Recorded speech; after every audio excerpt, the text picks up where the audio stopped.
रोहित बडवे वेदवाणी या आपल्या YouTube चॅनलला सबस्क्राइब करा, लाईक करा आणि शेअर करा। अंजन म्हणजे काय? ते नेत्रांजन ज्याला म्हणतो। काजळ आपण डोळ्यामध्ये कशाला घालतो? डोळ्याची दृष्टी वाढावी म्हणून।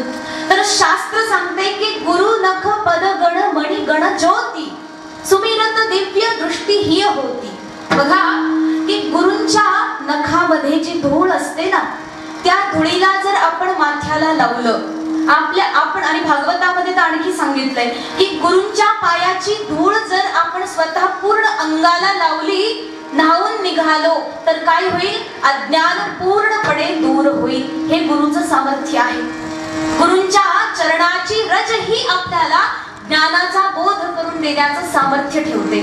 त्यामुळे गुरु एक असे वैद्य आहेत, ते वैद्य जे की भवरोगाला नष्ट करतात। आणि नष्ट पण कसे करतात बघा। जसं डॉक्टरकडे तुम्ही गेले, डॉक्टर म्हटले तुमचा ताप आता गेला, तुम्ही छान 6 दिवसाचा कोर्स केला, आता तुमचा ताप गेला। पण डॉक्टर ह्याची गॅरंटी नाही देऊ शकत की परत आयुष्यात तुम्हाला परत कधी ताप येणारच नाही, याची शाश्वती नाहीये। तसं गुरूंच्याकडे शाश्वती आहे बरं का।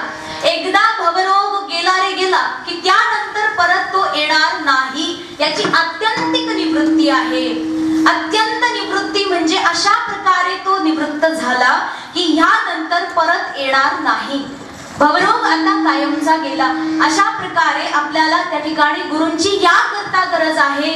मग महाराज तुम्ही एवढं सुंदर सांगतायत, सगळं बरं का, परंतु हे गुरु आम्हाला कशा प्रकारे मिळतील, ते कुठं असतील, काहीतरी उपाय आम्हाला द्या, जेणेकरून आम्ही आमच्या गुरूंच्या मध्ये त्या आत्मस्वरूपाचं दर्शन करून त्या ठिकाणी तदाकार वृत्तीला धारण करू आणि जेणेकरून आम्ही सुद्धा त्या मार्गाचं अनुसरण करत करत त्यांच्यापर्यंत पोहोचून जाऊ।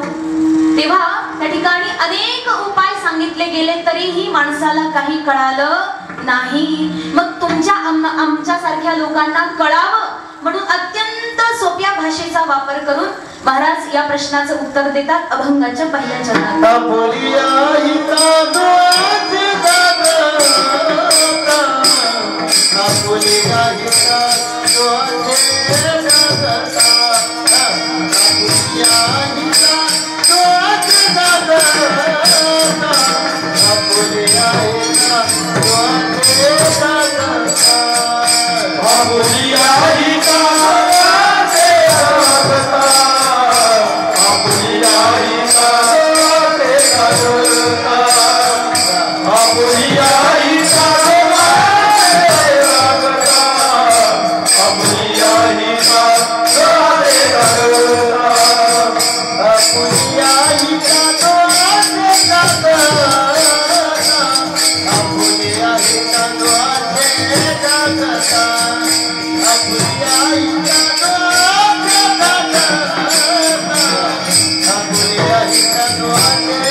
We're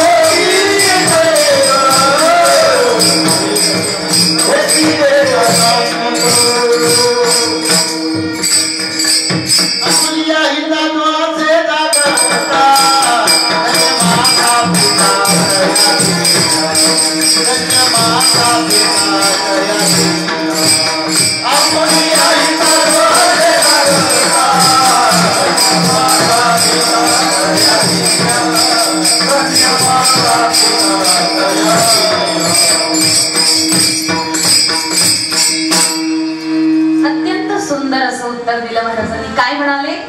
आपुलिया हिता जो ऐसे जागता. बघा, या वाक्यामध्ये सगळ्यात महत्वाचा शब्द म्हणजे ऐसे. ऐसे बरं का, हे असंच आहे, दुसरं चालणार नाहीये. कसं जागायचे? आपुलिया हिता, आपल्या हितामध्ये जो अशा प्रकारे जागा असतो. धन्य माता पिता तयाच्या, त्याचे माता पिता धन्य आहेत. हे पुढचं पद आपण नंतर बघू. पहिलं काय म्हणलेत महाराज? आपल्या हिताकरता जो असा जागा असतो. कसा जागा बरं? कोण आहे असं उदाहरण तरी द्या. असं म्हणजे तुम्ही एवढं बोलून मोकळे झाले लगेच, काहीतरी असं उदाहरण द्यायला पाहिजे ना. कारण त्या ठिकाणी बघा, हे असं वाक्य आहे ज्याला दुसऱ्या शास्त्राचा आधार घेतल्याशिवाय सुटणारच नाही. मग कसं जागा महाराज? तेव्हा भगवद्गीतेमध्ये उत्तर दिले, या निशा सर्वभूतानां यस्यां जागरति संयमी तस्यां जागृति भूतानि सा निशा पश्यतो मुनेः.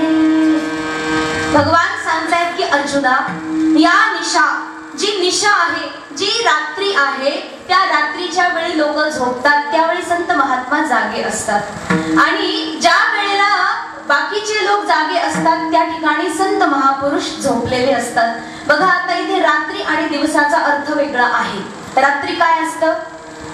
रात्री आपण का म्हणतो? जर दिवसासारखा उजेड असेल तर त्याला आपण रात्री म्हणणार नाही. रात्री म्हणजे अंधकार आणि दिवस म्हणजे उजेड. जो व्यक्ती अज्ञानामध्ये झोपलेला आहे, अंधकारामध्ये झोपलेला आहे, तो रात्री झोपलेला आहे. आणि अशी झोप कोण घेते? तर सांगतात की ज्या ठिकाणी वास्तविक जागायची गरज आहे तिथे मात्र झोप काढतात आणि जिथे झोपायची गरज आहे तिथे मात्र जागे राहतात. ते म्हणजे असं जसं आत्मचिंतनामध्ये जागे राहण्याची गरज आहे. कारण वास्तविक जीवनाचं पोषण ते आहे महाराज. जसं बघा, आपण जन्म घेतो, बाळ जन्माला आल्यानंतर त्याला पोषण तत्व म्हणून आईचं दूध पहिल्यांदा दिलं जातं. त्यानंतर हळूहळू त्याला बाकीच्या वस्तूंनी पोषण बनवलं जातं, जेणेकरून शरीर त्याचं सुदृढ राहो. आपण आपल्या शरीराला पोसवण्याकरता अन्न खातो, तसंच आपल्याला आपल्या आत्म्याचं सुद्धा पोषण करावं लागतं. आपण फक्त बाह्यांगाने स्वतःच्या पोषणाची जबाबदारी घेतो, परंतु आंतरिक पोषणही तितकंच गरजेचं आहे. आत्मा म्हणजे इथे लगेच परमात्मा, विशुद्ध आत्मा हा अर्थ घेऊ नका. आपला आत्मा म्हणजे सध्या अज्ञानी जीवात्माच आहे. त्या अज्ञानी जीवात्म्याला ज्ञानाकडे घेऊन जाण्याकरता जो पोषण आहार आहे म्हणजेच त्याची साधना, गुरूंनी ज्या प्रकारे साधना दिलेली आहे त्याचं यथावत पालन करणं ही आत्म्याची वास्तविक पोषण आहार पद्धती आहे. आणि ही जर त्याने ग्रहण केली तर शरीरच नव्हे तर आत्माही पोषक होऊन जातो. आणि बघा, जेव्हा आत्मा पुष्ट होतो तेव्हा त्याला शरीराला पोसवण्याची जास्त गरज पडत नाही. कारण संत महापुरुष जे आहेत ना, ते अशा प्रकारे स्थितप्रज्ञ होऊन जातात की त्यांना बाह्यांगाने आपल्या भोजनाचीही गरज पडत नाही. कारण शरीर 5 प्रकारचे आहे बरं का, ध्यान देऊ नये का, काही जड विषय नाहीये. शरीर 5 प्रकारचे, त्यापैकी अन्नमय शरीर. अन्नमय शरीर म्हणजे अन्नापासून उत्पन्न झालेलं आहे, अन्न खाऊन खाऊन वाढलेलं आहे आणि शेवटी अन्न म्हणजेच मातीमध्ये विलीन होणार आहे. तर हे अन्नमय शरीर आहे. याच्या व्यतिरिक्त प्राणमय शरीर सुद्धा असतं. हे प्राणमय शरीर म्हणजे प्राण घेऊनच जीवित राहतं, त्याला अन्नाची गरज पडत नाही. आणि प्राण घेऊन जीवित राहणारे योगी महान ऋषीमुनी 1-2 हजार वर्षे समाधी लावून बसतात. जसं वाल्मिकी ऋषींचं होतं ना, वाल्मिकी ऋषी राम मरा मरा मरा म्हणत बसले, उलटा नाम जपत जगनाना वाल्मिकी भय ब्रह्म समान. उलटा नाम रामचं मरा मरा म्हणत राहिले आणि त्या एका जागी अनेक लाखो वर्षे बसले. एवढी तपस्या केली की एक दस्यू रत्नाकर वाल्मिकी झाले. आणि त्यांचं नाव कशामुळे बदललं तर सांगतात, एका जागी तपस्या करत बसले लाखो वर्षे, केवळ प्राण ग्रहण करत होते, केवळ वायू, दुसरं अन्नच काही खात नव्हते. आणि एका जागी जागी बसून बसून वारुळ तयार झालं, बरोबर आहे? आणि वारुळाला संस्कृत मध्ये वल्मिक असं म्हणतात. काय? वल्मिक. आणि वल्मिकामधून ज्यांचा नवीन जन्म झाला त्यांना म्हणतात वाल्मिकी. अशा प्रकारे वाल्मिक ऋषींनी त्या ठिकाणी एवढी घनघोर तपस्या केली, केवळ प्राण शरीरावरती. त्यांनी अन्नमय शरीर ठेवलं नाही. याही पुढची गोष्ट आहे बघा. आता यांना प्राण घेण्याची सुद्धा गरज नाहीये, कारण की आनंदमय कोश, विज्ञानमय कोश हे कोशही आहेत. ते केवळ आनंदामध्ये जगू शकतात, आनंदी राहून जगतात. त्यांना अन्नाची गरज नाही, त्यांना प्राण घेण्याचीही गरज नाही. केवळ आनंदामध्ये विलीन राहून जगतात. त्यांना मृत्यू येत नाही, कारण आनंद कसा आहे? अमर आहे, अजन्मा अमर आहे. ना ज्याला जन्म आहे नाही त्याला मृत्यू आहे. कारण की हा मरण आणि जन्माचा जो विकार आहे हा कुणाचा आहे? नाशिवंत देह जाणार सकळ. हे देहाचा गुणधर्म आहे. कशाचा? हे देह म्हणजे हे शरीर, या शरीराचा गुणधर्म आहे जन्माला येणं आणि मृत्यू पावणं. त्याच्या आतमध्ये असलेला जो देही आहे, देही म्हणजे या देहरूपी घराचा जो स्वामी, जो मालक आहे तो आत्मा, त्याचा हा धर्म नाही जन्माला येणं आणि मरणं. अच्छा, ही व्याख्या सुद्धा कुठेतरी एका ठिकाणी चुकीची आहे. बघा, विचार करा, जन्माला कोण येतं आणि कोण जातं? कुठून येतं आणि कुठून जातं? हे शरीर आपण म्हणू जन्माला आलं. अहो, हे जन्माला आलं कसं? हे इथेच आहे, मातीपासून बनलंय.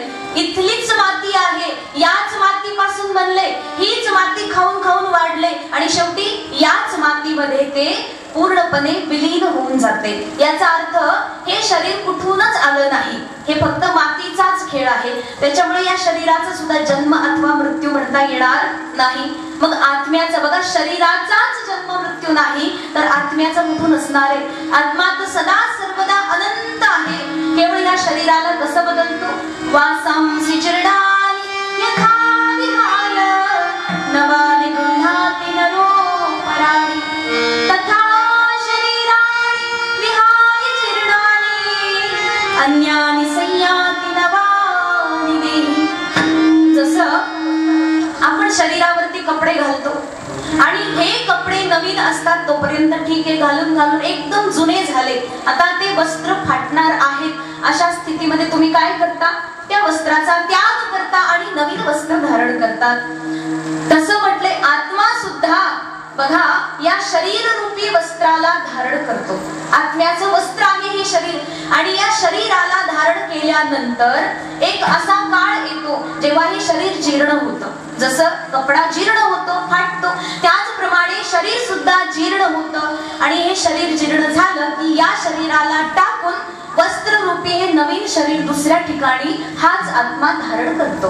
याचा अर्थ हा आत्मा सुद्धा ना जन्माला येतो नाही तो मृत्यू पावतो. मग अजन्म आणि अमर हे म्हणणं सुद्धा त्याच्याकरता चुकीची गोष्ट आहे. मग अशा प्रकारे या अशा परमतत्वाला जाणून घेण्याकरता आपल्याला शरीर रूपी अध्यासापासून दूर जावं लागेल. मग त्या ठिकाणी आपल्याला याचं भान राहील, जसं आपुलिया हिता ऐसे जो जागता अशी जाग येईल. कारण की बघा, भगवान परमात्म्याच्या कृपेद्वारे संत महात्मा त्या ठिकाणी जागे नसतात. कुठे? प्रपंचामध्ये. प्रपंच करायला त्यांना जमत नाही. त्यांना जर तुम्ही काही वस्तूविषयी त्यांना ध्यान ठेवायला लावलं, सांभाळायला लावलं तर ते सांभाळू शकणार नाही. जसं राजा जडभरत होते, त्यांना काय झालं, त्यांचा भाऊ म्हणाला की तुला काही जास्त बाहेरचे काम जमत नाही, एक काम कर, तू शेतामध्ये जा आणि आपल्या शेताचं राखण कर. ते शेताच्या मध्ये उंच बनवलेलं असतं, त्याला काय म्हणतात, ते हळदी बुरुंज, त्याच्यावरती चढवलं आणि म्हटले दिवसभर आपल्या दाण्याचं राखण करायचं. सगळे पशु पक्षी जेवढे येतील ना त्यांच्यापासून राखायचं, म्हणे रक्षण करायचं. अच्छा, मग ठीक आहे, चालतंय. त्या ठिकाणी हे बाबा सकाळपासून संध्याकाळपर्यंत केवळ भगवत नाम संकीर्तन करत राहिले, दुसरं काही केलं नाही. तो दादा संध्याकाळी आला, म्हणतो हे काय, मी बघतो काय हे सगळे दाणे पक्षी लोक खातायत, काय तू लक्ष दिलं की नाही त्यांच्याकडे? म्हणे हो, अगदी बारीक लक्ष दिलं. काय लक्ष दिलं? एकदम छान लक्ष दिलं. सांगू का? म्हणे हो, सांग, कसं काय लक्ष दिलं? म्हणे आतापर्यंत चिमणी, कावळा, तोता, मैना सगळे पक्षी आले, एकेकाला मी बारकाईनं ध्यान देऊन बघितलं. तू म्हणाला होता ना लक्ष दे, म्हणून मी लक्ष दिलं. बघा, हे त्यांच्या जीवनामध्ये असलेलं उदाहरण, हे उदाहरण या महापुरुष निरंतर भजनामध्ये रमतात ते लोक प्रपंच करू शकत नाही. आणि आपल्यासारखा बारीक प्रपंच तर त्यांना होणारच नाही. आणि जर तुमच्यासारखा बारीक प्रपंच ते करत असतील तर समजायचं ते काही संत नाही. कारण संत महापुरुष कसे आहेत? तुकोबरायांच्या सारखे. बघा तुकोबरायांचा कसा प्रपंच होता. सगळं काही असताना सगळ्याचं दान केलं. सगळं दान करून स्वतः कसे राहिले? अत्यंत विरक्त, वैराग्याची मूर्ती, वैराग्याचे पुतळे बनून जगले. बघा तुकोबरायांचं भजन कसं होतं? अखंड अखंड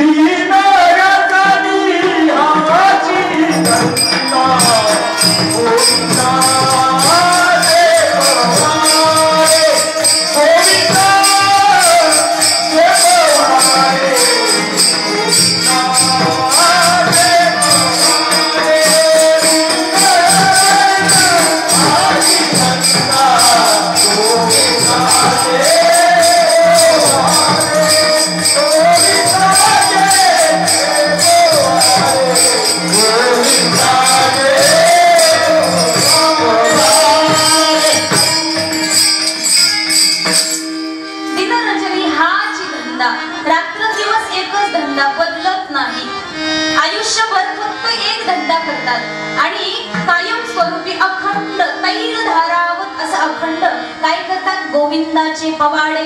काय आहे त्या गोविंदाच्या नामामध्ये सामर्थ्य? तुकाराम महाराज सांगतात ना, तुटे भव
चिंतन करत होतो.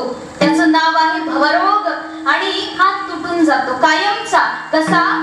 त्याच्यामध्ये संचित क्रियमाण हे जे भोग आहेत याचं सुद्धा खंडन होतं. असं विठोबाचं नाव आहे. आणि या नावाच्या ठिकाणी जे सदा सर्वदा जागे आहेत त्यांना संत असं म्हणतात. ज्या ठिकाणी बघा प्रपंचामध्ये तुम्ही जसे जागे आहेत, अति दक्ष. बघा जसं तुम्हाला म्हटलं की चला ना महाराज कीर्तनाला जाऊ, चला यायचं का? चला चला हो माताजींचं कीर्तन आहे, आमचे कीर्तन आहे, चला चला. नाही कसे फार गुडघे दुखतायत, दिवसभर काम केले, फार त्रास होतोय. त्याच जागी जर दुसरं काहीतरी तुमचं अत्यंत महत्वाचं घरगुती काम असेल, आता मला ती कामाची यादी पण माहिती, कसं उदाहरण तरी कसं देऊ, पण समजा तुम्ही काहीही काम असू द्या, अत्यंत महत्वाचं घरगुती काम असेल, तेव्हा गुडघे दुखीचा विचार करणार का? सत्संगामध्ये 2 तास बसायला गुडघे दुखतात, पण घरी मात्र 4 तास शेतामध्ये काम करायला गुडघे दुखत नाही. त्याचं कारण असं आहे की विषयांचा रस एवढा भयानक लागलेला असतो की त्याच्यामध्ये सगळी व्याधी विसरून जातो माणूस. जसं आवडीचं काम भेटलं की बाकी सगळं विसरलं जातं, त्या ठिकाणी मग कुठलीच कळ लागत नाही. बघा भगवान परमात्म्याच्या नावाप्रती याचा अर्थ आपली आवड नाहीये. आवड असती तर शरीराचा विसर पडला असता, नाहीतरी शरीराचे कुठवर लाड करायचे, अजून आयुष्यभर शरीराला पोसवण्यामध्ये गेलं. आता तरी निदान भगवंताच्या नावामध्ये याला खर्च केलं पाहिजे. या नियमामध्ये जे जागे असतात ते आपुलिया हिता जो ऐसे जागता, आपल्या हितामध्ये जागा आहे. जसं प्रपंचामध्ये तुम्ही अति अतिदक्ष आहात, भजनामध्ये अतिदक्ष नाही. हे असं आहे की जिथे जागायला पाहिजे तिथे झोपलो आणि जिथे झोपायला पाहिजे तिथे मात्र जागे आहोत. याला म्हणतात प्रपंच रूपी रात्र. ती निद्रा त्यामध्ये निद्रिस्त आहे. प्रपंच रूपी रात्रीमध्ये आपण त्या ठिकाणी जागी आहोत जिथे की वास्तविक झोप घेण्याची गरज आहे. आणि संत महापुरुष भजन रूपी प्रकाशामध्ये निरंतर जागृत आहे. त्यांच्या मुखामध्ये अखंड अहरह केवळ नाम चिंतन आहे. म्हणून तर असे त्या ठिकाणी महापुरुष अत्यंत धन्य आहेत. धन्य जगी बघा संत महापुरुषांची वाणी अद्भुत आहे. एका एका गोष्टीचं प्रमाण द्यायचं जर झालं तर अनंत शास्त्राची राशी अशी उभी राहते. अपार संत महापुरुषांची ही कृपा आहे आणि ते स्वतः आचरण करतात आणि मग आपल्याला शिकवतात. असं होत नाही की मी काही करायचं नाही तुमच्याकडून करून घ्यायचं. संत महापुरुष म्हणजे गुरुचा हे वास्तविक स्वभाव आहे की आधी मी करणार आणि माझं बघून तू करायचं आहे. तूच करत बसायचं आणि मी तू करूनच दाखवायचं नाही असं होऊ शकत नाही. स्वतः आचरण करायचं. त्याला तर आचार्य म्हणतात. आचरती आचरयती ती आचार्य. जो आचरण करतो आणि आचरण करायला शिकवतो त्याला आचार्य असं म्हणतात. आणि असे जे आचार्य आहेत ते जागृत आहेत कुठे? आपल्या हितामध्ये. आपण म्हणू हित म्हणजे काय? आता त्याची पण थोडी परिभाषा करा. कारण की आमच्या दृष्टीने हित म्हणजे काय आहे बघा. आपल्याला व्यावहारिक गोष्टींनी संपूर्ण असायला आवडतं. संपूर्ण जगामध्ये असलेलं जे वैभव आहे ते आपल्याला मिळालं की आनंद वाटेल. भरपूर पैसा असावा, गाडी घोडी बंगला, खूप अत्यंत महान सगळी प्रॉपर्टी आपल्याकडे असावी, तेव्हा आपण समजतो की हे आपलं हित आहे. अच्छा, एवढंच नाही बरं का. कारण ऐशणा 3 प्रकारच्या असतात. एक पुत्रेषणा, एक वित्तेषणा आणि एक लोकेषणा. बघा वित्तेषणेत माणसाचं भागत नाही. लोकेषणा सुद्धा असते की लोकांमध्ये मला चांगल्या प्रकारे सर्वांनी म्हणावं, वाह वाह करावी, माझी प्रसिद्धी व्हावी, सगळीकडे माझी एक प्रतिष्ठा असावी. हे प्रत्येक व्यक्तीला वाटतं. आपल्या प्रतिष्ठेकरता व्यक्ती बघा जराही इकडे तिकडे होऊ देत नाही आणि दुसऱ्यांच्या प्रतिष्ठेवरती बोलण्याकरता अगदी सज्ज असतो. जसं एखाद्या माणसाला फार संकट आलं, मोठं संकट आलं तर आपण काय म्हणतो? काय नाही, कर्माची फळं भोगतोय. बरोबर आहे ना? एखाद्यावर संकट आलं की कर्माची फळं भोगतोय. आणि तशाच प्रकारचं संकट जर आपल्यावर आलं तर आपण काय म्हणतो? देव परीक्षा बघतो है ना. इथे कर्माच्या फळाची काही गिनती नाहीये. आपले कर्म कुठे गेले मग? तर हे जे कर्म आहे ना, संचित क्रियमाण भोग, हे संचित क्रियमाण आणि प्रारब्ध या कर्माच्या फळाला भोगूनच संपवावं लागतं. आणि या जन्मामध्ये आपले जर अनेक पाप राशी आहेत तर या जन्मापर्यंतच आपल्याला ते भोगायचे. जर हरिनाम घेतलं तर पुढच्या जन्मामध्ये जे भोग आपल्याला मिळणार होते ते खंडित होऊन जातात. ऐसे विठोबाचे नाम उच्चारता खंडित जन्म. आणि या वाक्यावरती जो जागा आहे तो या ठिकाणी जसं तुकोबाराय सांगतात, आपुलिया हिता, हे वास्तविक हित माझं याच मध्ये आहे. या गोष्टीची परिपूर्ण व्याख्या ज्याला कळाली आहे. जसं बघा एक असा रामायणामधला प्रसंग आहे. भगवती माँ सीतेचा शोध घेऊन हनुमानजी महाराज परत समुद्र लंघन करून भगवान परमात्म्यासमोर उभे राहिले आणि तो चूडामणी देवाच्या हातावरती ठेवला की प्रभू आईनं हे दिलेलं आहे. भगवान श्रीराम म्हणतायत, हनुमान केवढं मोठं काम केलं बाळा तू. आतापर्यंत एवढ्या लोकांकडून मी अपेक्षा केली, वणवण भटकत राहिलो, माझी सीता मला कुठे मिळाली नाही, परंतु तू एवढं मोठं काम केलं, काय पाहिजे माग हनुमंता. जसं भगवान परमात्म्याने बोललं, हनुमानजी महाराज काय मागतात बरं? वाटतं तर तुम्हाला काय मागितलं असेल? भगवान परमात्म्याच्या चरणावरती डोकं ठेवून रडले पहिल्यांदा.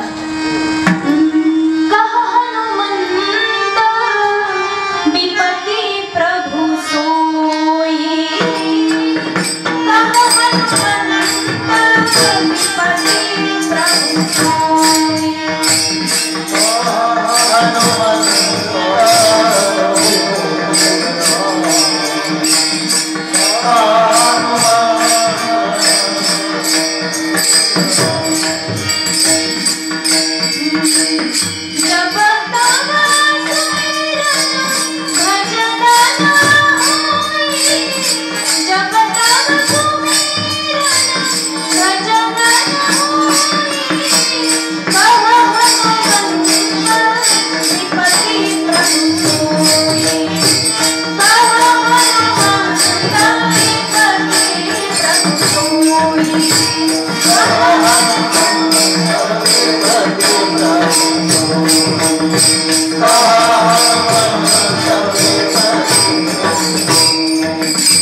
महाराजांच्या भाषेमध्ये विपत्तीचा अर्थ जाणून घ्या. विपत्ती कशाला म्हणायची ते म्हणतात, कह हनुमंत विपत्ती प्रभू सोई, जब तव सुमिरन भजन न होई. हे भगवान, ज्या वेळेला तुझं भजन तुझं स्मरण होत नाही, ही माझ्याकरता सगळ्यात मोठी विपत्ती आहे आणि अशी विपत्ती माझ्यावर कधीच येऊ नये अशी कृपा कर देवा. जशी गोपिकांची भावना आहे त्या ठिकाणी सांगते, तद विस्मरणा तद विस्मृते सर्वथा सर्वम अनित्यम. त्याच्या विस्मरणामध्ये सर्व काही मिथ्या आहे, सर्व अनित्य आहे. त्याच्या विस्मरणामध्ये सगळ्या प्रकारचं दुःखच केवळ दुःख आहे. भगवान परमात्म्याच्या प्रती एवढा प्रेम भाव आहे की गोपिका म्हणतात की देवा, जसं एक मासोळी पाण्याच्या बाहेर काढली की तडफडून मरून जाते, त्याचप्रमाणे जर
माझा जीव कासा विसरतो.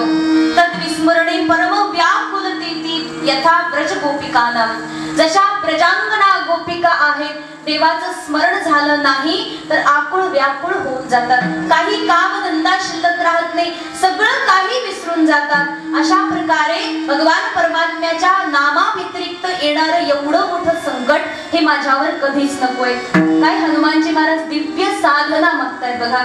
आपल्या या सप्ताहामध्ये एवढी गोष्ट जरी आपण लक्षात ठेवली ना, हनुमंतरायाकडून एवढं जरी शिकलो की देवा, तुझं स्मरण होणं ही सगळ्यात मोठी संपत्ती आहे आणि तुझं विस्मरण हीच फार मोठी विपत्ती आहे. अशा प्रकारे अशी विपत्ती कधी येऊ देऊ नको. जशी महाराणी कुंती पण म्हणते ना, संपदो नैव संपदा विपदो नैव विपदा. या जगामध्ये जेवढ्या विपत्ती येतात या खऱ्या विपत्ती नाहीये. या जगामध्ये जेवढी संपत्ती आहे ती खरी संपत्ती नाहीये. खरी संपत्ती केवळ हरिनाम परमात्म्याचं नाम चिंतन ही खरी संपत्ती आहे. तद व्यतिरिक्त बाकी सर्व विपत्ती आहे आणि ही विपत्ती मला कधी नको देवा. बघा, या विपत्तीच्या माध्यमातून संपत्ती मागितली महाराणी कुंतीने की मला देवा भौतिक संकट दे, परंतु तुझ्या नामाचं विस्मरण होईल असं संकट देऊ नको. अशा प्रकारे संतांचं हे मागणं आहे.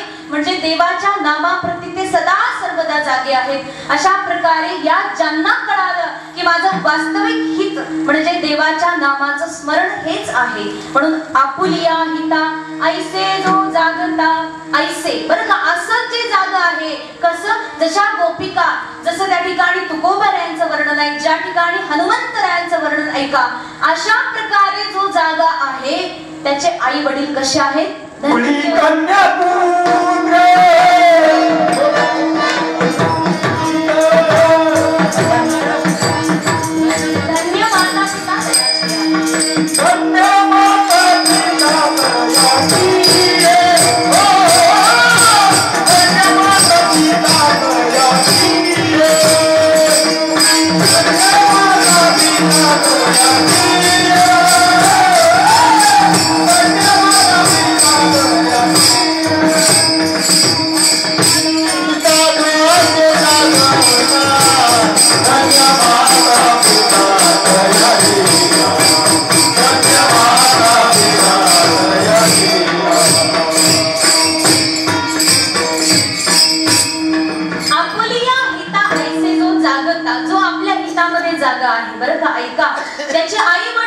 आहेत.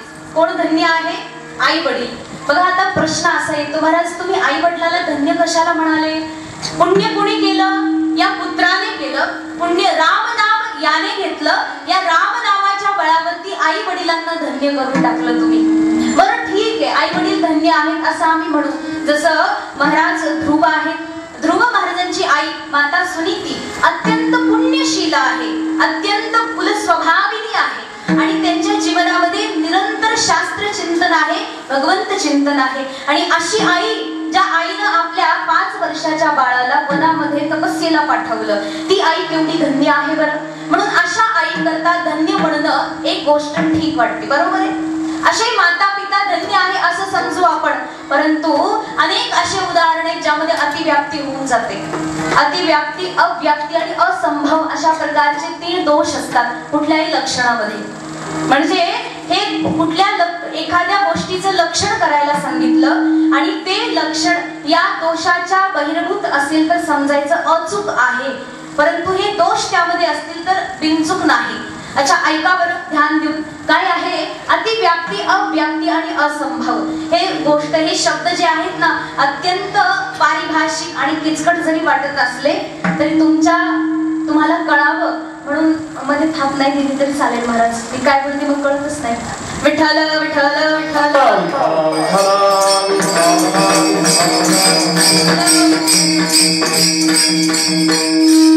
तर बघा अतिव्याप्ती, अव्याप्ती आणि असंभव असे 3 दोष आहेत बरं का. तर अतिव्याप्ती म्हणजे काय? जसं एखादं लक्षण आपल्याला करायचं आहे. एखादा शहरी माणूस गावाकडे आला, शहरी म्हणजे समजा अमेरिकेचा समजा, आणि तो इथे आला आपल्या गावामध्ये किंवा वनामध्ये जायचं आहे त्याला, आणि तो कुठेतरी त्याने शब्द ऐकला, गाय नावाचा एक प्राणी असतो. कोण? गाय. आणि त्याने तुम्हाला येऊन विचारलं की बाबा गाय कशी दिसते, मला गायीचं जरा वर्णन करून सांग, गायीचं लक्षण सांग. तर आपण सांगायचं की 2 शिंगाचा प्राणी म्हणजे गाय आहे. लक्षण बरोबर आहे? सांगा सांगा. नाही का बरं? गायला शिंग नसतात? गायला शिंग असतात, बरोबर आहे. किती असतात? 4. 2च शिंग असतात. मग लक्षण कुठं चुकलंय? मला तर वाटते तुम्ही सगळे वेदांती आहात, उत्तर तुम्हीच देतात, म्हणजे मला फक्त प्रश्न विचारायचे. कुठे चुकलं आहे लक्षण? बघा गाय एक असा प्राणी आहे ज्याला 2च शिंग आहेत महाराज. परंतु 2 शिंगाचा प्राणी केवळ गायच नाही ना, म्हशीला पण असतात, बैलालाही असतात, आणि दुसऱ्या कोणत्याही प्राण्याला अनेक प्राणी आहेत 2 शिंगावाले. मग गायीच्या लक्षण जर केलं तर गायीच्या व्यतिरिक्त दुसऱ्या प्राण्यांमध्ये सुद्धा ते लक्षण निघून जातं. याला अतिव्याप्ती दोष असं म्हणतात. लक्षणामध्ये अतिव्याप्ती दोष आला. दुसरं म्हणतात अव्याप्ती दोष.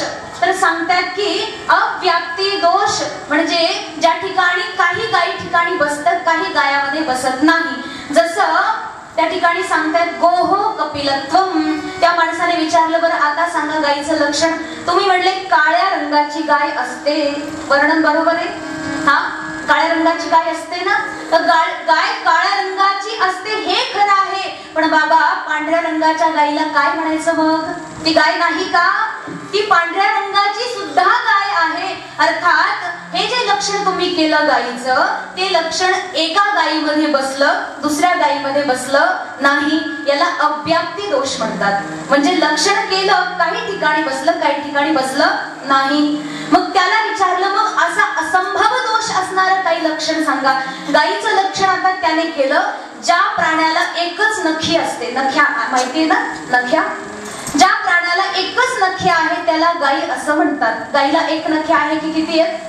2 नख्या आहेत ना बाबा, बरोबर आहे.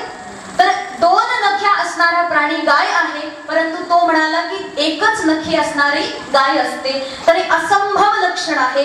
हे लक्षण कोणत्याही गायीमध्ये कधीच बसत नाही. याचा अर्थ अतिव्याप्ती, अव्याप्ती आणि असंभव अशा प्रकारचे 3 दोष या लक्षणामध्ये आले असल्यामुळे हे लक्षण अचूक नाही. अचूक लक्षण काय असेल मग गायीचं? तुम्ही शेतकरी माणसं आहेत ना, सांगा बरं गायीचं अचूक लक्षण. एखाद्याने विचारलं गाय कशी ओळखायची, तर तुम्ही काय सांगणार? दोन शिंग सांगू शकत नाही, काळी गाय असते सांगू शकत नाही, एक नखीची गाय असते सांगू शकत नाही, पण शास्त्राने शोधून काढलं ते लक्षण. शास्त्र म्हणते की गलकंबलत्वम गोह लक्षण. ज्या प्राण्याला गळकंबळ असते ना, गळकंबळ फार मोठी कंबल असते, अशी गलकंबल जगामध्ये दुसऱ्या कोणत्याही प्राण्याला नाही, त्याला म्हणतात गाय. गायीचं हे अत्यंत वास्तविक अचूक लक्षण आहे. अशा प्रकारे अतिव्याप्ती, अव्याप्ती आणि असंभव असे 3 लक्षण कोणत्याही शास्त्रामध्ये अनेक ठिकाणी सापडले जातात. तसं म्हणले महाराज, तुम्ही म्हणतात की धन्य माता पिता तयाचिया. जो निरंतर भजन करतो त्या माणसाचे आई वडील कसे आहेत? धन्य आहेत. मग आता आम्ही तुम्हाला उदाहरण देतो. मग आता सांगा तुमचं लक्षण चुकीचं आहे का बरोबर? जसं म्हणतात की महाराज प्रल्हादांचं उदाहरण. प्रल्हाद माहितीये तुम्हाला? भक्त प्रल्हाद कोणाकोणाला माहित आहे का? पहिल्यापासून सांगावं लागेल. भक्त प्रल्हादांचे वडील कोण? हिरण्यकशिपू. मग आता म्हणा, आता जो व्यक्ती भजन करतो त्याचा बाप धन्य आहे. हिरण्यकशिपूला कोण धन्य म्हणेल? येतं का उदाहरण लक्षात? किंवा विभीषण आहे बघा, लंकेमध्ये रावणाचा हा भाऊ विभीषण. रावण दैत्य आहे आणि विभीषण देवाचा भक्त आहे. दोन्ही मध्ये केवढा फरक आहे. आणि यांचे आई बाप एकच आहे. समजा आई वेगळी जरी म्हटलं तरी बाप मात्र एकच आहे. मग असा विचार करा, यांच्या ठिकाणी जर बाकी त्यांचे आई वडील भक्त नाही, मग यांच्या घरी भक्त जन्माला आले कसे? हिरण्यकशिपूला प्रल्हादासारखा अत्यंत परमात्म्याच्या प्रती आदर ठेवणारा महाभागवत कसा जन्माला आला? याच्यामध्ये तुमचं लक्षण बसत नाही. अव्याप्ती दोष होतोय किंवा अतिव्याप्ती हाही दोष होतोय. मग महाराज आम्हाला जरा समजावून सांगा की प्रल्हादांच्या चरित्रामध्ये असं काय आहे ज्या ठिकाणी हिरण्यकशिपू सुद्धा धन्य होऊन जातो? महाराज सांगतात की हे बघा, त्यांची एक पूर्ण जी गोष्ट आहे त्याच्यामध्ये लक्ष केंद्रित करा. जसं शास्त्र सांगते की तुम्ही व्हा कसे? मातृमान, पितृमान, आचार्यमान भव. आपण म्हणतो ना आयुष्मान भव, आयुष्यवान हो. तसंच तू मातृमान हो, म्हणजे तुला आई असो, तुला वडील असो, तुला गुरु असो. अच्छा बघा, आई वडील असणं ह्या आशीर्वाद जगामध्ये मग सगळ्यांनाच मिळालेला आहे. प्रत्येकाला आई वडील आहेत. मग याच्यामध्ये शास्त्राचं वैशिष्ट्य काय आहे? तर सांगतात की आई त्याला म्हणायचं ज्या आईने वास्तविक लक्षण, वास्तविक संस्कार आपल्या बालकाला दिले, ती आई वास्तविक आहे. मग तुम्हाला अशी आई मिळो जी भगवान परमात्म्याच्या भजनामध्ये तुमची आवड वाढवणारी असेल. अशी आई मिळो जी संस्कार देणारी असेल. अशी आई मिळो ज्या ठिकाणी तिच्या पुण्याच्या फळाद्वारे तुम्ही विद्वान आणि भक्त व्हाल. अशी आई मिळो. अशा आईचा आशीर्वाद दिलेला आहे. असा वडील मिळो आणि त्याचबरोबर असे गुरु मिळो सुद्धा म्हटलंय. आणि हे गुरु जे आहेत ना, तर सांगतायत हे गुरु केवळ गुरु नसतात, तर आई आणि वडिलांचे दोन्हीही कार्य करणारे, दोन्हीही प्रकारचे संस्कार देणारे असतात. बघा, आई मिळाली तर वडिलांच्या प्रेमाची कमी असते, वडील मिळाले तर आईच्या प्रेमाची कमी असते किंवा अन्यान्य कमी भासते. परंतु एकदा गुरु मिळाले की तिथे मात्र कुठलीच उणीव नाही. जगामध्ये असणाऱ्या नसणाऱ्या सगळ्या सुखाच्या राशीचा आनंद तो गुरुचरणानुरागी भक्त सहज त्याला उपलब्ध होतो. अशा प्रकारे मग तुम्हाला असे गुरु मिळावे असा आशीर्वाद दिला जातो. मग तेच सांगितले भक्त प्रल्हादांच्या जीवनामध्ये ना, बघा, वडील जरी राक्षस असला तरी सुद्धा आई भक्तिमती आहे. आणि आई भक्तिमती असल्यामुळे त्यांना गुरु कोण मिळाले? देवर्षी नारद महाराज. बघा बघा, हिरण्यकशिपू राक्षस आहे, याची आसुरी प्रवृत्ती आहे. आसुरी प्रवृत्ती म्हणजे जो प्राणामध्ये रमतो, म्हणजे केवळ विषय वस्तूच्या भोगामध्ये जो जगतो तो राक्षस आहे. आणि हा असुर काय करतो? तर तपस्या करतो आणि अमरत्व मागून घेतो. आणि मी अमर झालो या अहंकारामध्ये फुगून सगळ्या जगाला केवळ आपली भीती दाखवत बसतो. सगळ्या जगामध्ये तो केवळ आतंक पसरवतो. आणि जसं हे आसुरी वेदांत त्याचं सुरू होतं. शास्त्र सांगते अहम ब्रह्मास्मी, म्हणजे काय? मी ब्रह्म आहे. तुम्हाला कळतंय ना? हा, विठ्ठल विठ्ठल विठ्ठल.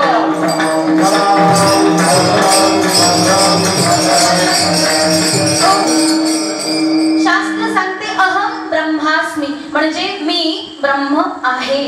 हे शास्त्रीय वेदांत आहे. आणि आसुरी वेदांत म्हणजे अहम एव ब्रह्मास्मी, म्हणजे केवळ मीच ब्रह्म आहे. बघा, मी ब्रह्म आहे आणि मीच ब्रह्म आहे या दोन्ही वाक्यामध्ये अपार अंतर आहे.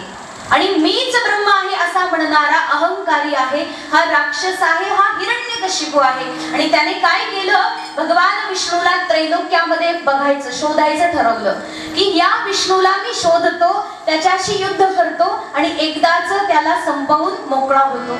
म्हणजे विष्णू गेला की त्याच्यानंतर केवळ मी एकटाच देव म्हणून या पृथ्वीवर शिल्लक राहील. हिरण्यकशिपू पहिल्यांदा गेला, मर्त्य लोकात पाहिलं, भगवान मिळाले नाही. स्वर्गीय लोकात पाहिलं, तिथेही भगवान मिळाले नाही. शेवटी भगवान शोधत शोधत हा वैकुंठ लोकातही गेला, तिथेही भगवान त्याला सापडले नाही. बघा बरं, भगवान गेले कुठं नेमकं?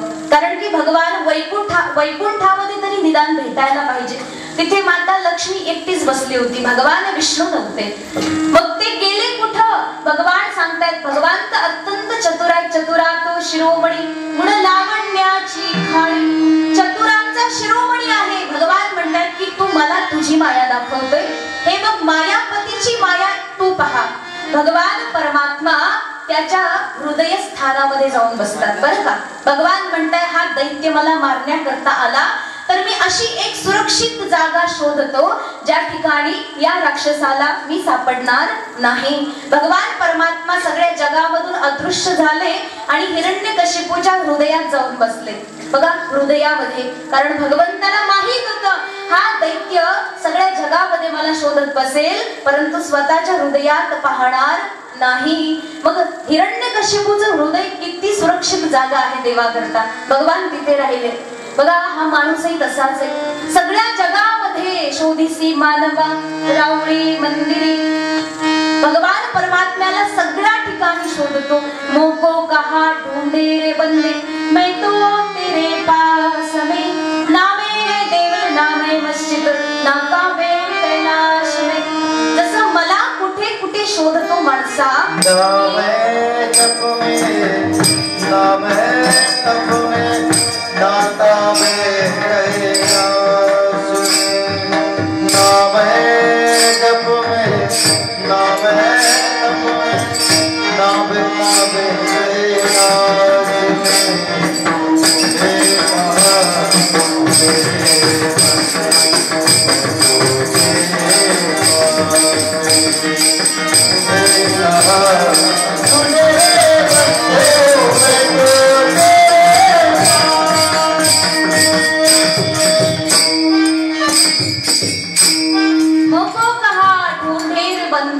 मैं तो तेरे पास में. असा राक्षस प्रवृत्तीचा माणूस जो आपल्या हितामध्ये जागा नाहीये, जर हितामध्ये जागा असता तर अंतःकरणामध्ये बसलेला परमात्मा त्याला दिसला असता, जो सगळ्यात जास्त जवळ आहे. त्याला शोधण्याकरता त्रैलोक्यात फिरण्याची गरज नाही. त्याला तुम्ही मंदिरात शोधण्याच्या पहिल्यांदा स्वतःच्या आतमध्ये पहा. आणि जर आपणही हिरण्यकशिपू सारखं करतो, कसं आतमध्ये शोधत नाही सगळीकडे शोधत बसतो, तर आपल्यामध्ये आणि हिरण्यकशिपू मध्ये कितीसा फरक आहे? जास्त फरक सापडणार नाही. कारण की आपणही अंतःकरणामध्ये विराजमान परमात्म्याचं दर्शन घेत नाही. हा वास्तविक आत्मबोध आहे आणि हा आत्मबोध घेणारे भक्त प्रल्हाद धन्य आहे. आणि त्यांना मिळाले सद्गुरू. त्या ठिकाणी आहेत नारदजी महाराज. तर ते सद्गुरू आहेत ज्यांनी पित्याचे संस्कारही पुत्रवत त्याला पालन केलं. जन्मापासूनच ओम नमो भगवते वासुदेवाय, ओम नमो भगवते ओम नमो भगवते वासुदेवाय, ओम नमो भगवते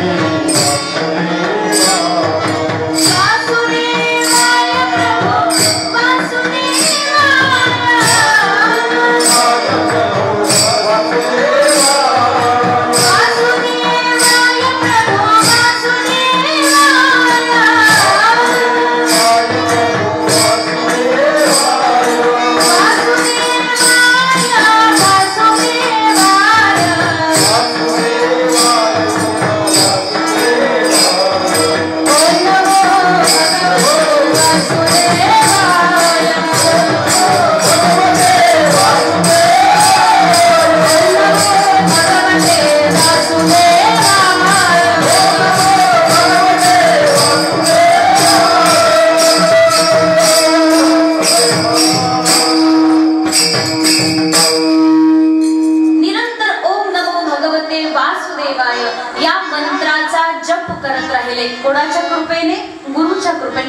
नारदांच्याकडून हा मंत्र घेतला आणि या मंत्राच्या बळावरती बघा हत्तीच्या पायाखाली तुडूनही राहिले, त्या उंच टेकडीवरून फेकले तरीही राहिले, तेलाच्या गरम कढईमध्ये तळून काढले तरीही राहिले, होलिकेमध्ये दहन करून सुद्धा उज्ज्वलपणे बाहेर निघाले. ते भक्त प्रल्हाद आहे जे आपल्या जीवनामध्ये निरंतर भजन करतात, कारण ते भजनामध्ये जागे आहेत. मग अशा प्रकारे भजन करणारे यांचे माता पिताही धन्य आहेत. बघा हिरण्यकशिपू तर अवतार आहे कोणाचा, ते पहिलं बरोबर तरी कोण लावला का?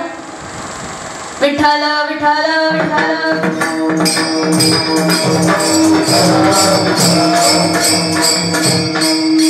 तर हिरण्यकशिपूच्या बाबतीत जर विचार केला तर जय आणि विजयाला अभिशाप मिळाला. हे देवाचे अत्यंत जवळचे सेवेकरी आहेत, पार्षद आहेत, वैकुंठामध्ये देवाची सेवा करणारे लोक आहेत. सनकादी ऋषींचा अभिशाप मिळाला आणि त्यातून हे राक्षस बनून आलेला आहे. मग असा हिरण्यकशिपू भले देवाचा सेवेकरी असला तरी सामान्य भौतिक जगामध्ये आता सध्या राक्षसच आहे ना. मग असा राक्षस माणूस एक धन्य आहे का महाराज? तर म्हणतात बघा भगवान परमात्म्याच्या हाताने ज्याला मरायला मिळतंय तो माणूस धन्य नाही का? हा या जगामध्ये तर बघा सगळ्या लोकांना मरण आहे, असं एकही नाही जो आला आणि कायमचाच राहिला. तो कायमचा राहत नाही, आलेल्याला जाणं भाग आहे. मृत्यू अवश्यंभावी आहे, कारण की जन्माला आलेला मृत्यू निश्चित आहे, मेलेल्याचा परत जन्म निश्चितच आहे. मग अशा प्रकारे जन्माला आलेला मरतो, मग मरणाऱ्याने जर देवाच्याच हाताने मेलं तर केवढं छान आहे बघा.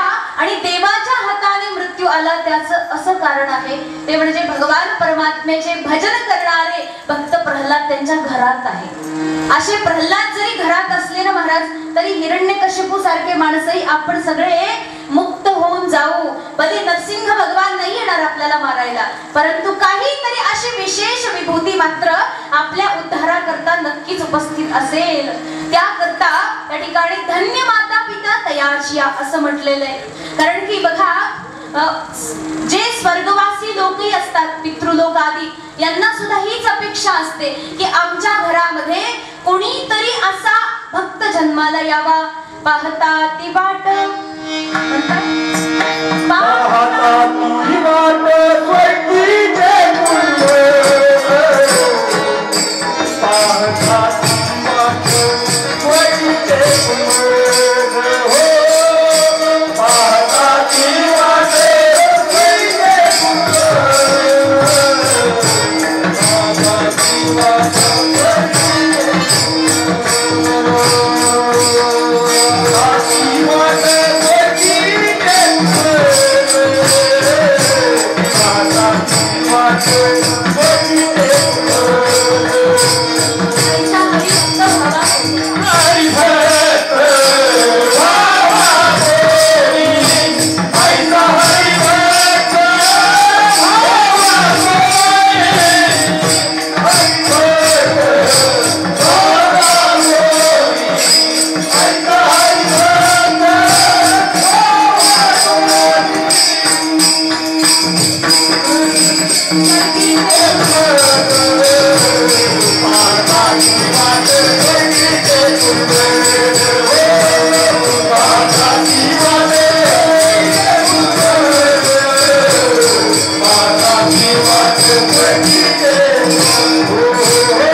असे हरिभक्त ज्या वंशामध्ये जन्माला येतात बघा केवळ तो हरिभक्त त्या ठिकाणी पावन होत नाही. शास्त्र सांगते की कुलम पवित्रम जननी कृतार्था वसुंधरा पुण्यवती विचकेन. मग असे भक्त प्रल्हादासारखे महापुरुष या वंशामध्ये जन्माला आले म्हणून त्या वंशाच्या सगळ्यांचा उद्धार झाला. म्हणून असे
भगवंताचे सेवक भगवंताचे दास जन्म घेतात. म्हणून अशा सेवकांनी अशा भक्तांनी आमच्या घरी जन्माला यावं असे स्वर्गीचे पितर लोकही वाट पाहत असतात. कोणीतरी भक्त आमच्या कुळामध्ये जन्माला यावा, कारण याच द्वारे सगळं कुळ तरुण जाणार आहे. मग अशा प्रकारे प्रल्हाद महाराज या वंशामध्ये येतात, सगळ्या कुळाला तारून घेऊन जातात. त्याचं एक मात्र कारण आहे संतांची संगती. जर संत महापुरुषांची संगती घडली नसती तर हे प्रल्हादही आपल्या पित्याप्रमाणे आसुरी प्रवृत्तीला गेले असते.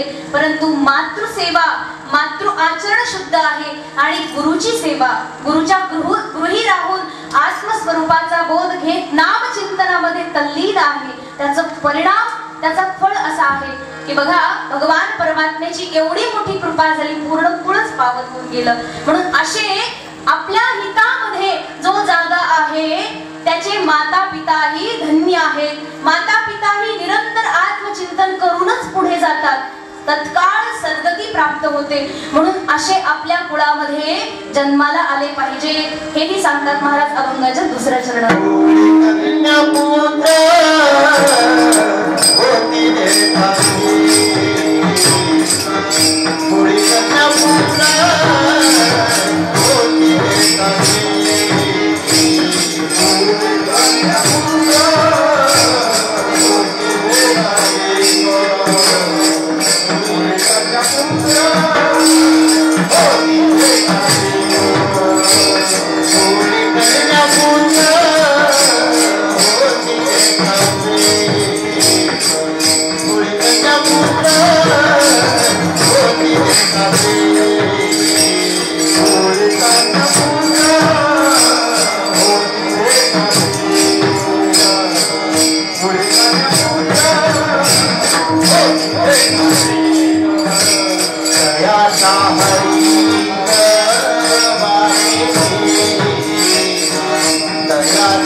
Thank you.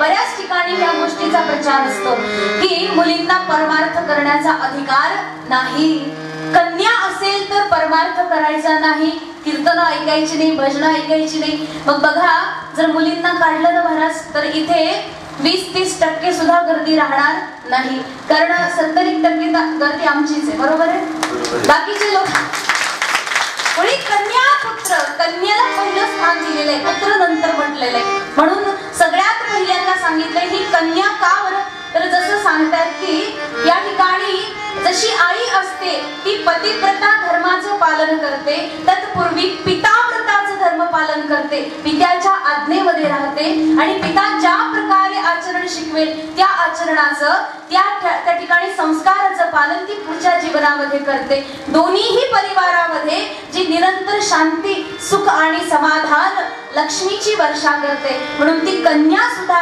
परमार्थामध्ये अत्यंत महत्वाची आहे. आणि पुत्रही असला तरी चालतो बरं का.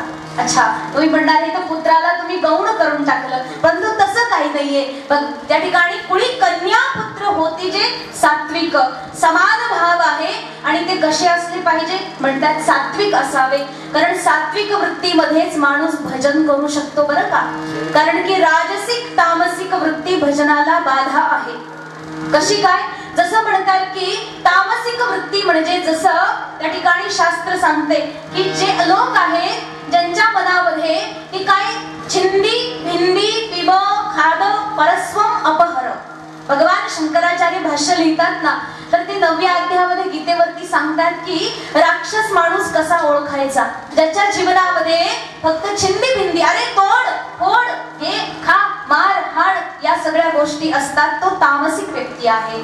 ज्याच्या जीवनामध्ये कसं आहे की काही झालं तरी काय खायचं, खाईल तर तुपाशी, नाहीतर अशा प्रकारे राहणारे हे लोक हे काय करतात, ऋणम कृत्वा घृतं पिबेत भस्मी कृतस्य शरीरम पुनरागमन कृतः. ते म्हणतात की जोपर्यंत जिवंत आहे तोपर्यंत कर्ज काढून का होईना, परंतु राहायचं कसं, ऐश आरामामध्ये. कारण एकदा या शरीराची राख झाली की परत कुठे यायचंय. या लोकांना शास्त्र मान्य नाही, पण शास्त्र सांगतंय ना की तुमच्या कर्माची फळं भोगायला तुम्हाला परत यायचं आहे. 84 लक्ष योनीचं विधान ज्याला मान्य आहे तो व्यक्ती असे सगळे उद्योग करणार नाही. म्हणजे हे सगळे काम करणारा सात्विक माणूस नाहीये. मग अशा सात्विक माणसाच्या हातून भजन घडत नाही. राजसिक व्यक्ती सुद्धा उद्योगी असतो. उद्योगी म्हणजे अत्यंत चंचल, एका जागी शांतपणे बसून भजन करणं, स्थिर धीर गंभीर या जीवनाला जो कधीच अंगीकार करत नाही, ज्याच्या जीवनामध्ये नुसते उद्योग, हे करू की ते करू अशा प्रकारे सारखं डोक्यामध्ये शिजत असतं आणि तो करतही असतो. कारण की कोणतीही गोष्ट हातामध्ये येण्यापूर्वी ती मनामध्ये येते बरं का. मनामध्ये आले की ती वाणीमध्ये येते आणि वाणीमधून आल्यानंतर कृतीमध्ये येते. या कृतीमध्ये येण्याच्या आधीची ही पृष्ठभूमी आहे. मनामध्ये अत्यंत अशांतता असते, हे राजसिक माणसाचं लक्षण आहे. आणि अत्यंत सात्विक व्यक्ती अत्यंत धैर्यशाली असतो, गंभीर असतो, चपळ वृत्ती, चांचल्य नसतं, मनामध्ये अत्यंत स्थैर्य असतं. अंतःकरण शुद्ध होण्याची एक सुंदर अशी भूमी तयार असते. आणि ज्यामध्ये सात्विकता असल्यामुळे भगवंताप्रती स्वाभाविक आदर, भगवंताप्रती स्वाभाविक स्नेह आणि अत्यंत असणारे सद्गुणांची खाण, जसे अहिंसा, समता, त्याग, समर्पण, दया, शांती या सगळ्या गुणांची खाण त्याच्यामध्ये आधीच भरलेली असते. म्हणून महाराज सांगतात कुळी कन्या पुत्र कसे पाहिजे, सात्विक वृत्तीचे पाहिजे, अत्यंत शुद्ध अंतःकरण ज्यांचं आहे. कुळी कन्या पुत्र होती जे सात्विक, आणि असे सात्विक कुळी कन्या पुत्र, कुळामध्ये जर पुत्र आणि कन्या झाले तर स्वर्गीच्या देवता लोकांनाही त्याचं कौतुक वाटतं बरं का. की अरे या माणसाने असं काय पुण्य केलं होतं की याच्या घरी एवढे छान पुत्र जन्माला आले, एवढे छान भगवत भक्त जन्माला आले, एवढे पुण्यवान लोक जन्माला आले. स्वर्गीच्या लोकांना भीती वाटायला लागते. इंद्राला तर भीती वाटते की हा माणूस जप तप करून करून एवढं पुण्य कमवेल की शेवटी माझ्या इंद्राच्या गादीवरती येऊन बसेल, त्याच्या करता मला माझी गादी रिकामी करावी लागेल. म्हणून या देवता लोकांनाही एक प्रकारची भीती असते असते आणि कौतुकही असतं. म्हणून अशा प्रकारे कुळामध्ये असे कन्या आणि पुत्ररत्न जन्माला आले पाहिजे. मग तेही कसे म्हणतात, या ठिकाणी श्रवण भक्ती अत्यंत महत्वाची आहे. जसं प्रल्हाद महाराजांना त्याच्या वडिलांनी विचारलं की बाळा तू शाळेमध्ये राहिला. पहिल्या काळात एक गुरुकुल होते आणि राक्षस लोकांचं गुरुकुल वेगळं होतं. शुक्राचार्य त्यांचे गुरु आणि त्या विद्यालयामध्ये असं शिकवलं जातं की तोडायचं फोडायचं खायचं प्यायचं अत्याचार अन्याय छल कपट छिद्र असं सगळं शिकवलं जातं राक्षसी गुरुकुलामध्ये. आणि जेव्हा हिरण्यकशिपुने आपल्या मुलाला विचारलं बाळा तू काय शिकला, तर ते सांगतायत श्रवणं कीर्तनं विष्णु अर्चनं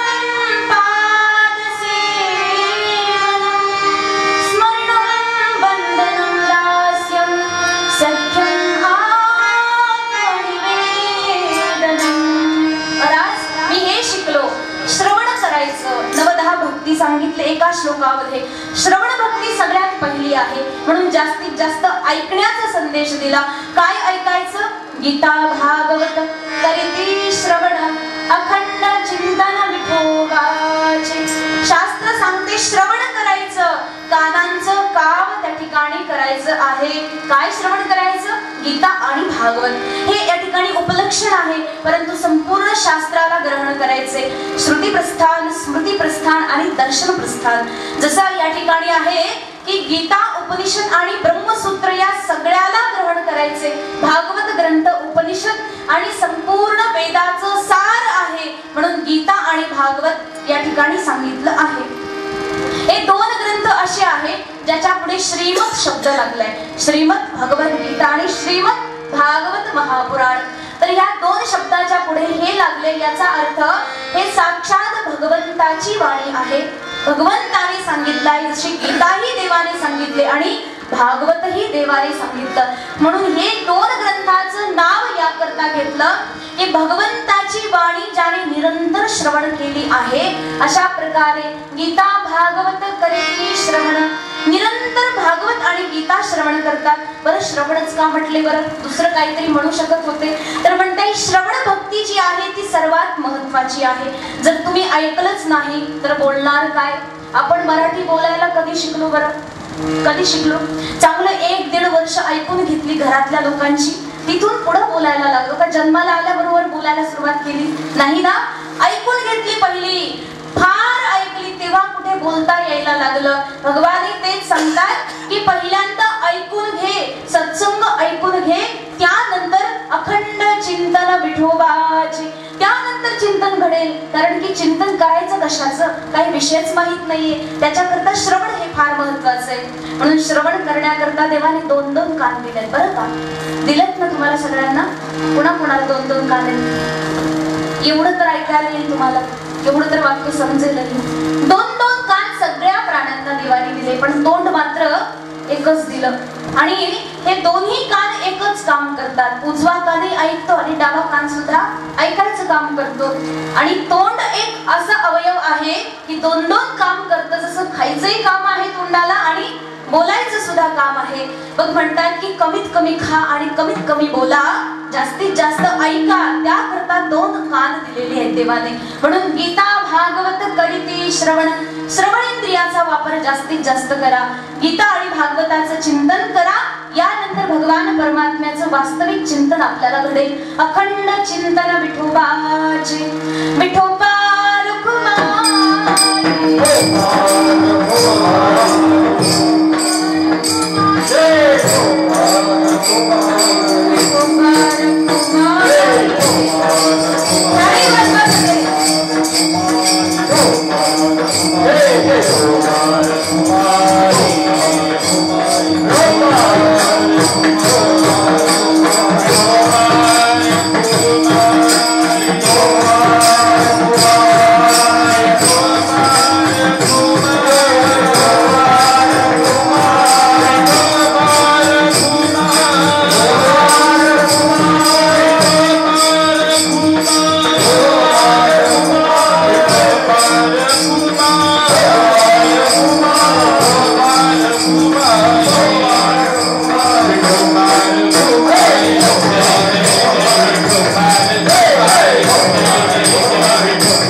अखंड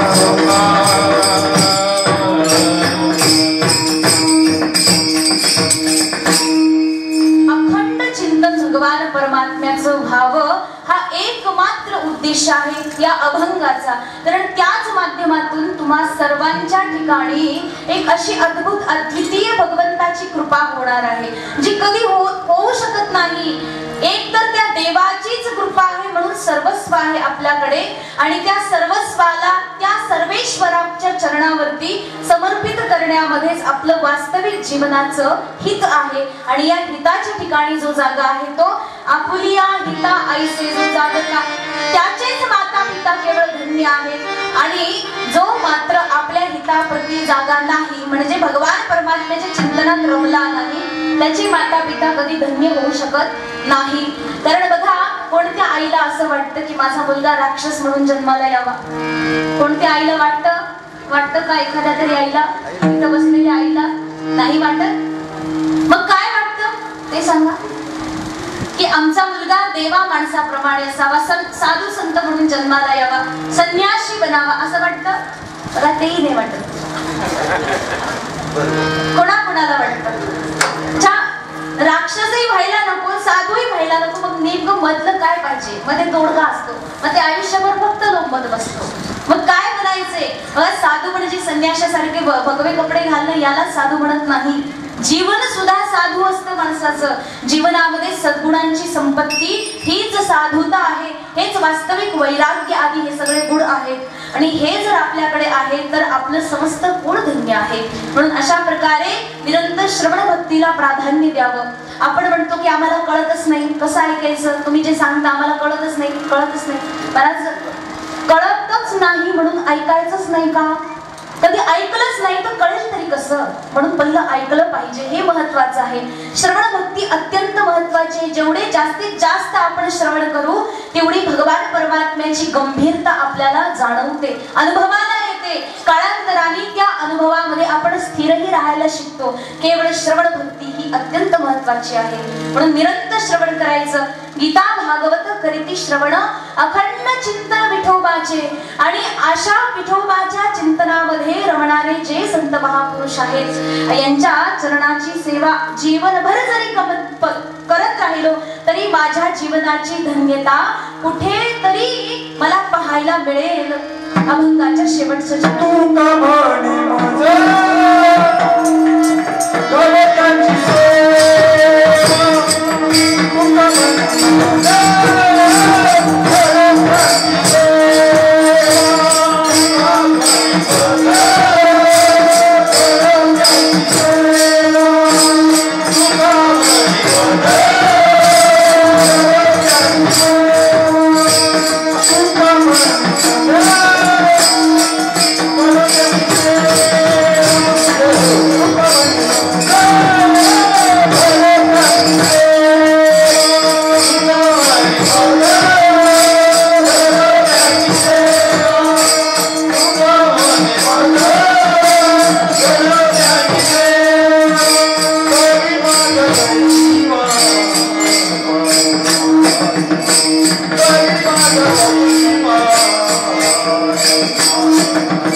Toya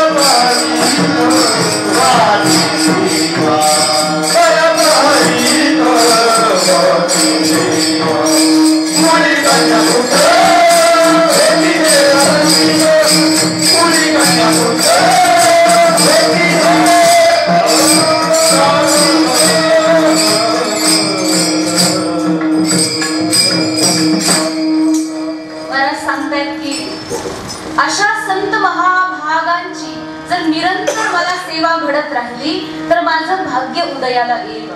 या भाग्याचंही कौतुक होत जाईल महाराज की अशा संत महापुरुषांची मला सेवा घडते ज्यांचं दर्शनही दुर्लभ आहे। कारण संत महापुरुषांचं दर्शन हे आपल्या जीवनामध्ये दुर्लभ ती दुर्लभ आहे। कारण सगळ्यात पहिली दुर्लभ गोष्ट या मनुष्य शरीराला मिळवणं आहे।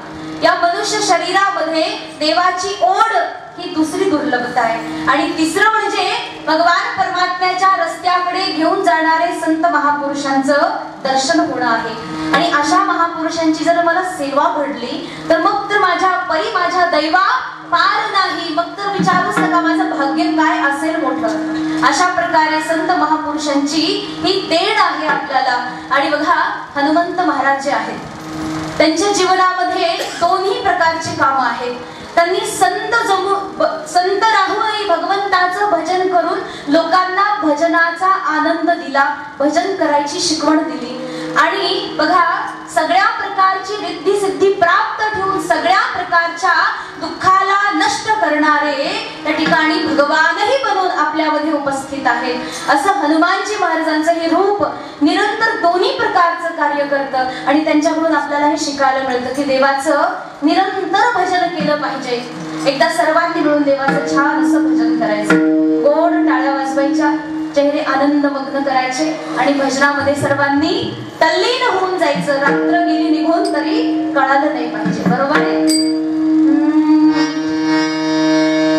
श्रीराम जय राम, जय जय राम, जानकी जीवन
जाधववाडी गावामध्ये आजच्या या कीर्तनाची 4थ्या दिवसाची सेवा भगवान परमात्म्याच्या चरणावरती समर्पित झाली।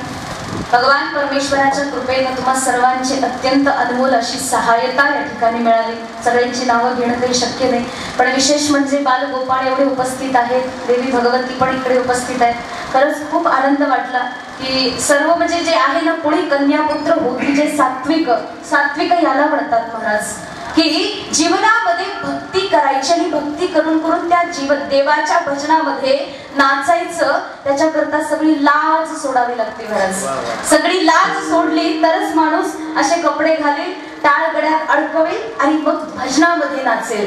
साधारणतः बाकी ठिकाणी जर असं केलं तर म्हणते वेळ लागलं की काय.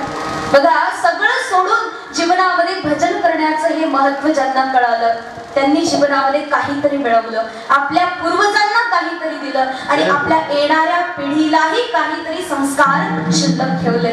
अशा प्रकारे या संस्काराचा ठेवा जीवनामध्ये निरंतर ठेवून आपणही आपल्या जीवनाला समर्पित करावं भगवान परमात्म्याच्या चरणावरती.